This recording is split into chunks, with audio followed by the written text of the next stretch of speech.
nanone dore umwaka urashize kandi n'undi uratashye twongere twishime tunezerwe dushimire imana nyagasani iduhagaritse tukaba tugejeje aya magingo nanone dore umwaka urashize kandi n'undi uratashye twongere twishime tunezerwe dushimire imana nyagasani iduhagaritse tukaba tugejeje aya magingo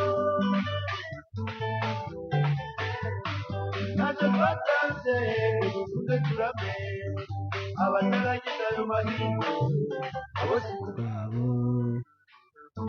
kuko ntawanga kuranga Aha, ukwezi kwa mbere rero hari bizinesi utagomba gutangira mu kwezi kwa mbere. Ukwezi kwa mbere abantu benshi batangira bizinesi nshya, ariko se ni bizinesi zose zishobora gutangirwa mu kwezi kwa mbere?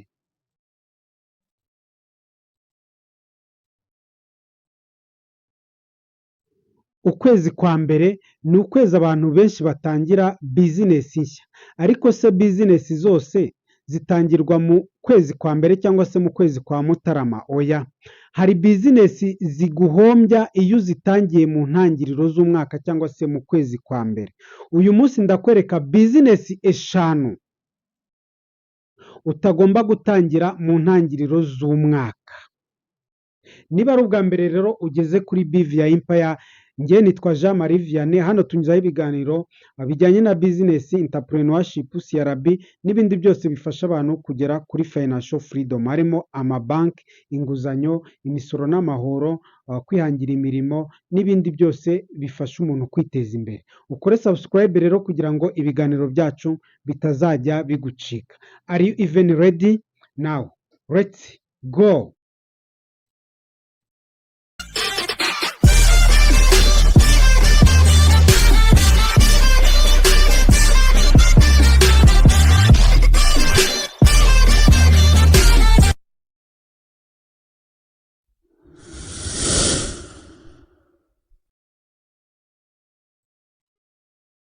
Bizinesi ya mbere rero utagomba gutangira mu kwezi kwa mbere ni iyihe?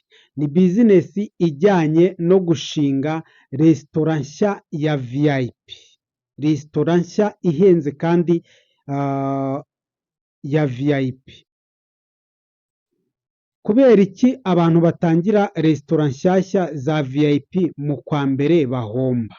Ngiye kukubwira impamvu utagomba gutangira bizinesi ya resitora mu ntangiriro z'umwaka. Resitora ya VIP, resitora ihenze.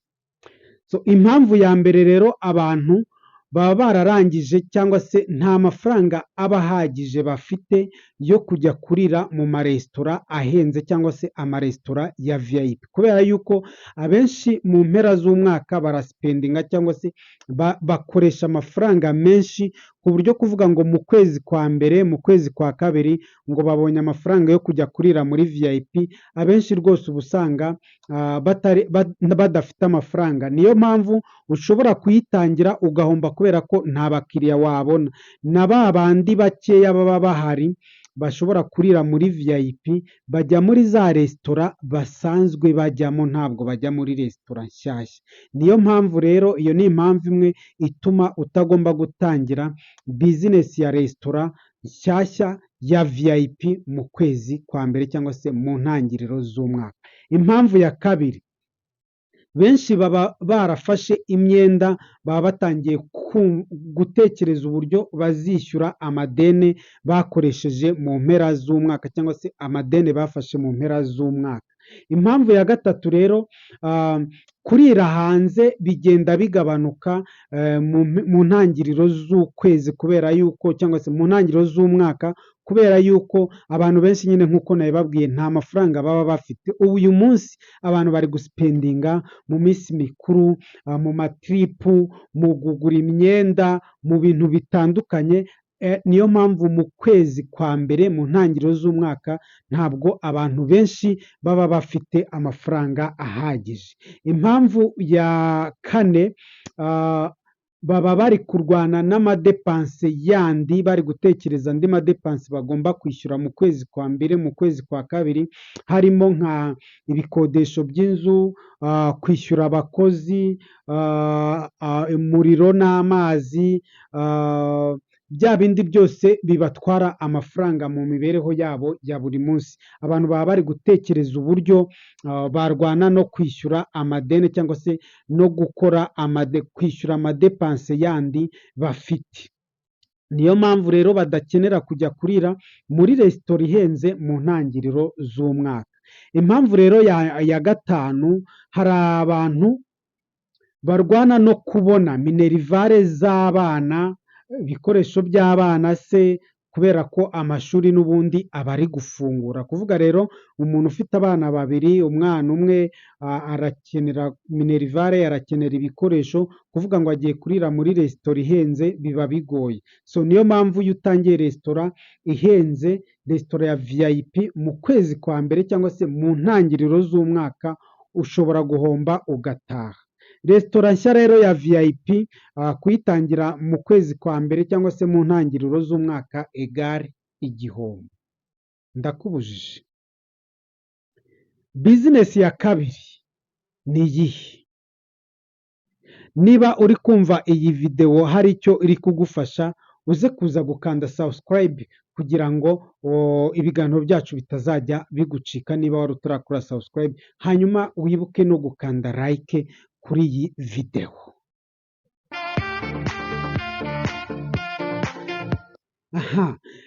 Bizinesi ya kabiri rero utagomba gutangira mu ntangiriro z'umwaka ni iyihe? Ni bizinesi ya event decoration and party planning. Ni ukuvuga ngo kudekora no gutegura ibirori binini. Guys, ubusanzwe iyi ni bizinesi nziza, ariko mu kwa mbere kudekora no gutegura ibirori nta birori biba bihari pe. Mu kwa kabiri nta birori biba bihari, mu kwa gatatu nta birori biba bihari, mu kwa kane ho by'umwihariko n'amateka yacu yo mu Rwanda nta birori biba bihari. Niyo mpamvu utagomba gushora amafaranga yawe muri bizinesi yo kudekora no gutegura ibirori mu ntangiriro z'umwaka. Nugura ibyo bikoresho bikenerwa mu kudekora no gutegura amapati cyangwa se n'ibirori bitandukanye, uzabibika amezi 2, 3, 4, 5, icyo gihe uzaba uri muri rosi. Uzaba ukenera kwishyura igikodesho cy'inzu ukoreramo, uzaba ukenera iyo myenda cyangwa se ibyo biki byose kubivugurura, kubikorera isuku, kubikorera iki, uzahomba. Ndakubuje rero iyi bizinesi ntabwo ugomba kuyikora mu ntangiriro z'umwaka. Ibirori byinshi rero biba byarabaye muri Noheli n'Ubunani na mbere yaho, nko mu kwa gatanu, mu kwa gatandatu, mu kwa karindwi, mu kwa munani. Muzi ko mu kwa cumi naho kubera imvura ntabwo ibirori biba, kereka nko mu mijyi nka Kigali n'ahandi. So impamvu ya kabiri, muri Mutarama cyangwa se mu kwezi kwa mbere bakwita ukwezi ko gutonda umurongo papa, kubera yuko abantu benshi nta mafaranga baba bafite. Nta birori rero bitegurwa mu ntangiriro z'umwaka.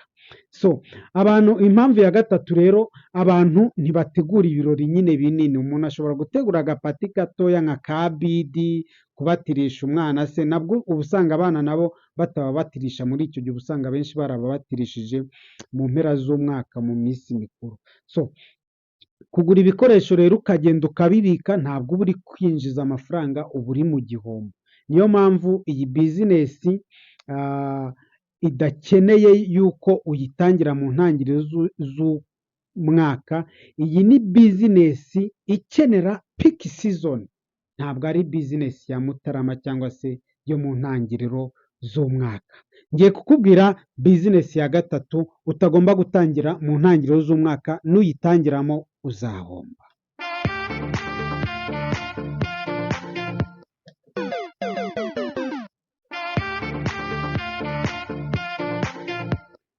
bizinesi rero ya gatatu utagomba gutangira mu ntangiriro z'umwaka ni fashoni botike. Iyo mvuze fashoni botike ni imyenda ihenze ya fashoni yayindi les habits qui sont à la mode, imyenda ya VIP. Mu by'ukuri mu ntangiriro z'umwaka abantu baba bari kurwana no guhiga amafaranga, abantu baba bari kurwana no gukavaringa amadepanse bakoze mu mpera z'umwaka, abantu baba bari gukavaringa no gutangira imihigo mishyashya biyemeje. Ntabwo bakenera kugura imyenda ihenze, imyenda ya VIP, imyenda ya fashoni. Ntabwo bakenera kugura imyenda ya marike. Nutangira iyi bizinesi rero yo kugurisha imyenda ya fashoni, imyenda ya marike, imyenda ihenze, ukatangira iyi bizinesi mu ntangiriro z'umwaka, uzahomba. Reka nkubwire izindi mpamvu enye. Abantu baba baraguze imyenda mbere ya Noheri n'Ubunani. Sitoke ishobora kuguma udacuruza kandi uri kwishyura igikodesho cy'aho ucururiza. Ni ukuvuga uba ubitse amafaranga atari kunguka. Kashi furo, nta muvoma z'amafaranga mu by'ukuri mu ntangiriro z'umwaka ziba zihari.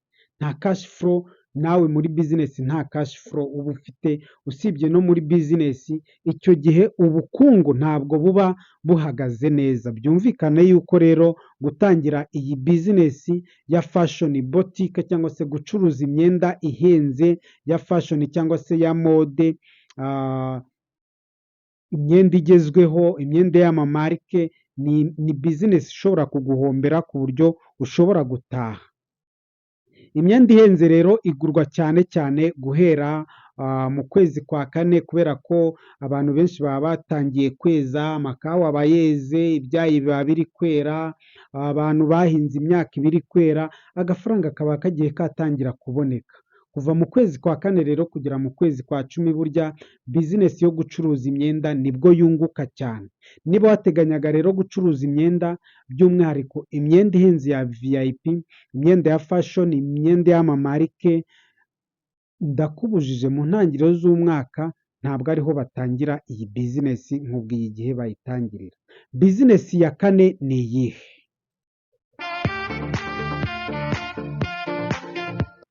Bizinesi ya kane utagomba gutangira mu ntangiriro z'umwaka ni bizinesi ya tourism and travel agency.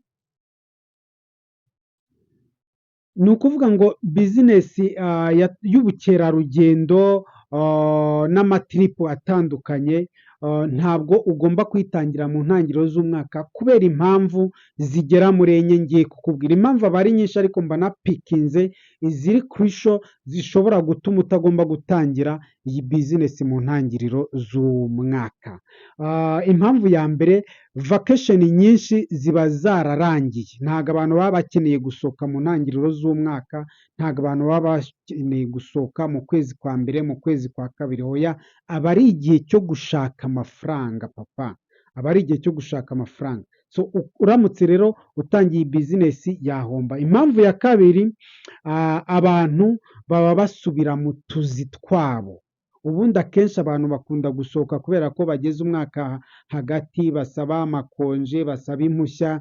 Mu kwa mbere rero akazi kaba gashyushye, abantu baba bari gusubira mu kazi kabo, bari gutangira akazi. Ntabwo baba bakeneye gukora tiripu, ntabwo baba bakeneye gukora ubukerarugendo ngo bagiye gusura ibiki. Oya, ndakubujije. Impamvu ya gatatu, kampani ntiziba ziri gutegura tiripu z'abakozi babo, tiripu za kampani nyirizina, ntabwo ziba ziri gutegura tiripu. Impamvu ya gatanu rero, nta bukingi ziba zihari mu by'ukuri, handi ushobora gusanga nko mu cyi abantu barabukinga cyane, ariko mu gihe cy'intangiriro z'umwaka nta bukingi iba ihari. Bizinesi ya gatanu rero ni iyihe? Bizinesi ya gatanu utagomba gutangira mu ntangiriro z'umwaka ni training center nshya cyangwa se private courses. Uratunguwe? Nanjye ni uko. Kubera iki rero utagomba gutangira iyi bizinesi yo gutanga amahugurwa cyangwa se no gutanga amasomo ajyanye no kongera ubumenyi abakozi b'ibigo runaka? Impamvu ya mbere, abantu baba bafite ibindi bibazo by'amafaranga bagomba gukemura. Impamvu ya kabiri, piriyorite ziba ziri ku bikodesho by'amazu, kwishyura amashuri, kwishyura amadeni. Abantu rero ntabwo baba bakeneye kujya guhugurwa. Ikindi, kwiyemeza amasomo biba biri kuri porosantaje ntoya cyane, kuvuga ngo umuntu agiye kwihugura mu kwezi kwa mbere. Ariko kandi hano kuri BVA Empire ho igihe cyose wahihugurira ukurikirana amavideo yacu. So training center rero itangira neza nyuma y'igihembwe cya mbere, ni ukuvuga mu kwa kane, mu kwa gatanu, mu kwa gatandatu. Ibigo biba biri gutereninga abakozi babyo, abantu baba bakeneye amahugurwa, abatangiye bizinesi baba bakeneye amahugurwa yo kugira ngo bimpuruvinge bizinesi zabo. So birumvikana ko rero igihe cyiza cyo gukora cyo gushinga bizinesi ya training center cyangwa se private courses ari igihe cy'ukwezi kwa kane, nyuma y'igihembwe cya mbere cy'umwaka.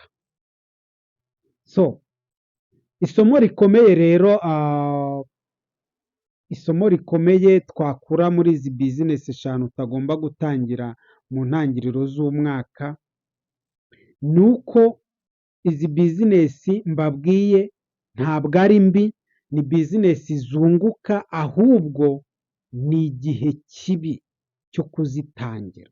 Intangiriro z'umwaka ni igihe kibi cyo gutangira izi bizinesi.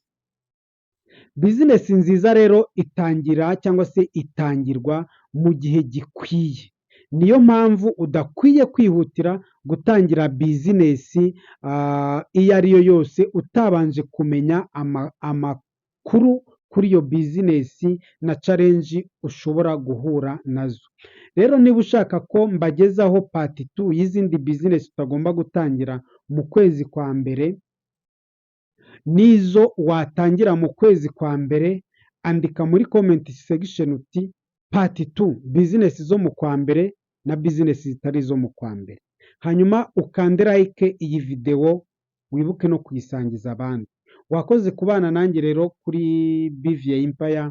Njye wakugezaga iki kiganiro nitwa Jean Marie Vianney. Niba uri mushyashya ntugende udakoze subscribe kugira ngo ibiganiro byacu bitazajya biguhitaho. Duhure muri video itaha. Ciao ciao.